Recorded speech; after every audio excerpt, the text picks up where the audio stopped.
Hi, everyone. Welcome to Late Night Snack. I'm Allison Kinnear with Voice of Her Own. And tonight I'm in a totally different location, if you have not noticed. And I'm trying the whole horizontal thing. I'm trying it with my laptop just to see how that is in comparison to the cell phone. So we'll see. If you have any feedback, let me know. For Late Night Snack, it is a time for us just to talk about parenting and life and just everything, leadership, so many things that we talk about. And I want to first show you around the studio because it is incredible. I'm in Sacramento at the amazing artist Daphne Stammer's studio. Daphne is like my second mom. It's my best friend's mom. And she is just such an incredibly talented artist. So I'll show you around and then we'll start diving into running from our fears. But first, let me just show you. Boom, boom, boom. She just says this is just part of her studio. I love the bird here. And then this lovely lady, this is Magnificent Maud. She's going to be joining us today. It's just a great space, such a creative space. So anyway, this is Daphne's studio, which is fantastic. But tonight I wanted to talk about running from our fears. And it's kind of a build off of what we've already talked about or what I've already shared with you about imposter syndrome. And if you remember last week, one of the things that we talked about was that that imposter syndrome is not a performance problem, it's a perception problem, right? It's how we perceive ourselves. And the fear of many imposters is that even though we may be high achieving, we have a perception of ourselves as low achieving. And that is the opposite of the Dunning-Kruger effect. The Dunning-Kruger effect is when you are low achieving, but you have a high perception of yourself. You actually think that you're doing more things than what you actually are capable of. So because what I've seen are so many people who are so afraid to be seen in this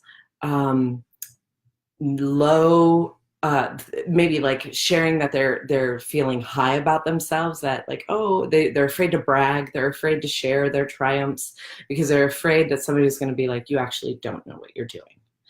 And we can run away from that and kind of stay in our little imposter syndrome bubble.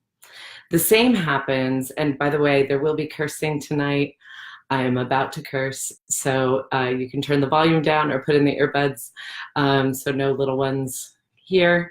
But another thing that's really common is that many people are concerned, many women especially, are concerned with being perceived as bitchy. Right? I know for me, that is definitely something that I've always been worried about, is being perceived as a bitch. And so if you think about it on the niceness to bitchiness continuum, right? We've got nice, sweet, meek on this end, and we have hardcore, total bitch, take no prisoners on the other end of the spectrum. Those of us who hang out over here on the nice end, we may be so afraid to stretch ourselves even to the middle because we're afraid people are going to perceive us as this hardcore bitch way over here. I remember struggling with this much earlier on and talking to my mom one night because I was frustrated about something at work.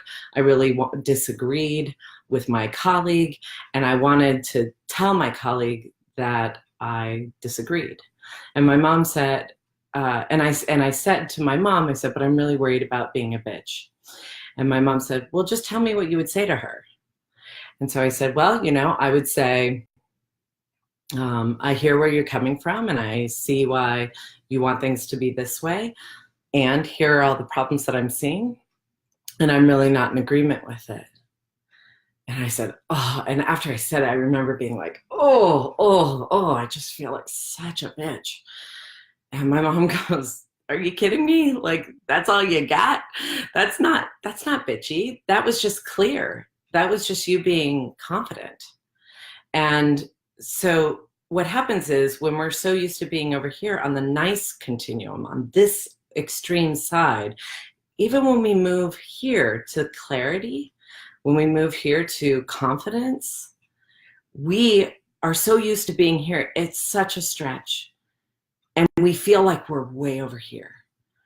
But other people's perception of us is not that we're a bitch. Their perception of us is that we're clear. And so I want to give you a tool so you can practice this. And by the way, the same works both extremes. If people perceive you to be a bitch and you are maybe concerned that about showing your vulnerability, you don't want to be humiliated, you don't want to be seen as weak, you may think by coming here in the middle that people are going to perceive you way over here, right? But that's not the case. We just have to stretch ourselves little by little. So I want to give you a tool. This is something that I learned with one of my mentors, and I love it because it's a little bit playful, and it's also, it kind of gets you outside your comfort zone and also helps you kind of dance along this continuum. And it's helpful to do it with a partner, maybe somebody who you can trust as being an accurate sounding board for you, or you can even just record yourself. You can just hit voice record on your smartphone and just listen to how your voice sounds, how you come across, or you can even videotape yourself, I suppose, as well. But what you do is, let's say you have a struggle at work. You really want to tell someone that that their I don't know, their actions are making you feel that you don't agree with the direction that a certain project is going. Let's say that. And that makes you feel nervous to even say that because you're worried about coming across as a bitch. You can address that in two different characters, in the nice character and in the bitchy character, and just try it out. So on the nice, super sweet, meek continuum, you can be like, so I just wanted to see, is now an okay time? I just wanted to see how things were going. You know, that project, everybody kind of agreed that we were gonna go and do this one thing, but I don't really know if that's kind of the best thing, if we should do that, right? You can try on that persona, and you can see just right then, things get really murky. When we're in this like nice zone, people get confused really quickly, right? So there's that at that end of the continuum. And then you can try it out and be on the bitchy side and be as bitchy as you can possibly be. Be like, so yesterday we were at the meeting and everybody agreed that we were gonna do this, and I don't agree with that. And I'm upset that nobody bothered to wait for somebody else to share a different opinion, right? You can try out, what does it feel like to be extremely bitchy? And probably, more likely than not, if you're used to hanging out on this nice side, more likely than not, you're not necessarily gonna come across as a horrible person. You're gonna come across as a maybe super clear but confident person with a little bit of an edge, chances are. And we can do this in our family life. We can do this with our partners. We can do this with our extended family.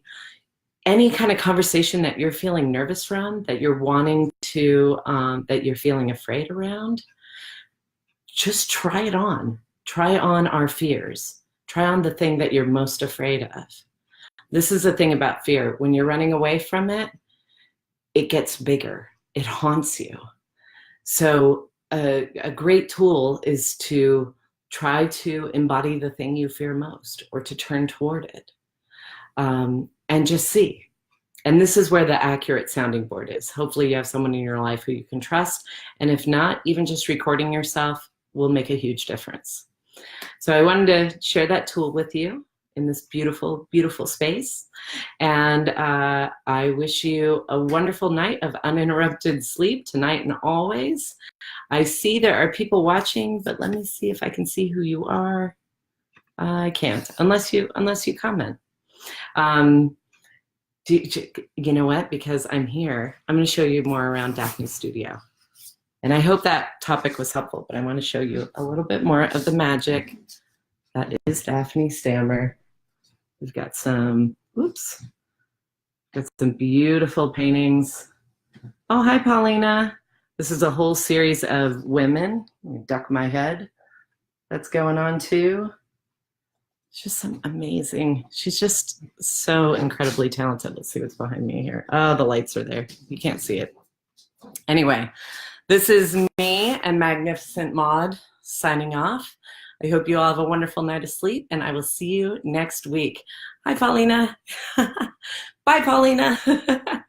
Take care. Bye.